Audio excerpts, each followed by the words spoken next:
What Liam Payne leaves behind. One Direction didn't win the X Factor 15 years ago.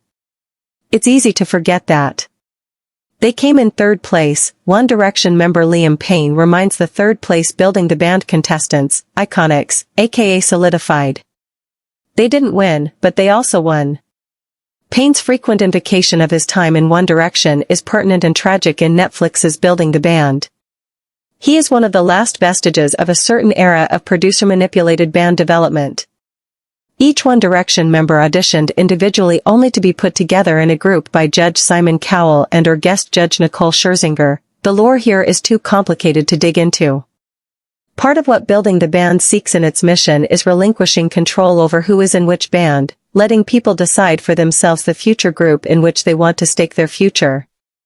Using a love is blind method of auditioning, contestants were able to hear the voices of their peers before deciding who they wanted to work with on their own terms.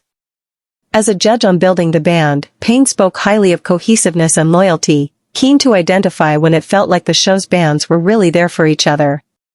He's tender, jumping up out of his chair to hug a participant's mom, and funny. His dry, English sense of humor is a welcome bit of wryness in an otherwise painfully earnest show. He plays expert with aplomb, developing an easy rapport with the contestants. Being in One Direction did not kill Payne, but he was open about the ways in which the pressures of the lifestyle contributed to his addictions to the drugs and alcohol that led to his untimely death this past October. I don't blame anyone for this, but the best way to secure us in the band was to lock us in our rooms. And, of course, what's in the room? Minibar, he said on the Diary of a CEO podcast in 2021. Building the Band never explicitly tried to unpack that which could be toxic about the reality competition show or music industries, but featuring only adult contestants and granting those singers some agency in who they sing with gave some power over to those who often become vulnerable in the aftermath of the showcases and voting. There is an undeniably gentle quality to Building the Band, a continued assertion that these groups are keen to work together and care for each other. There is drama, but it's minimal and it's certainly not the appeal of the show. In fact, it's quite distracting and out of place. It's possible that was always part of the show's ethos, but in light of Payne's death, there's a sense that maybe this world has the potential to be softer and more caring. More than anything, what feels most moving watching Payne in Building the Band is how much fun he's having. He's dancing and grooving when the bands perform. He riffs with fellow Judge Scherzinger, perched up on her armrest whenever they and third judge Kelly Rowland have to make a decision about whom to move forward.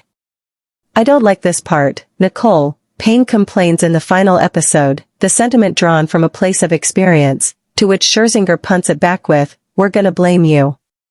We're so proud of him. We had so much fun doing the show together. He has such a beautiful, kind soul and heart," Scherzinger told Seth Meyers last week. Part of what felt so heartbreaking about Payne's death was the complicated legacy he left behind. He was allegedly both a victim and perpetrator of toxic behavior.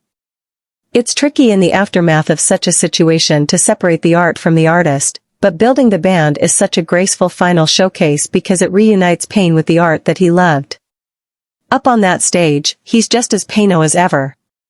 In the season's final minutes, after the winners have been announced, they show a clip of Payne getting up on stage to sing "What Makes You Beautiful" with the audience. It's hard to watch the show and not imagine a future of Payne here, one where he works to better a system he emerged from confused and uncertain of himself. It is a shattering portrayal, all considered, of someone with so much potential who suffered so much. As a judge, Payne doesn't purport to know everything, but he knows this world, pop music, band dynamics, whether or not a group should try to learn how to dance. What Payne leaves behind in these episodes is a wealth of charisma and care and the sense that he knew what he was worth.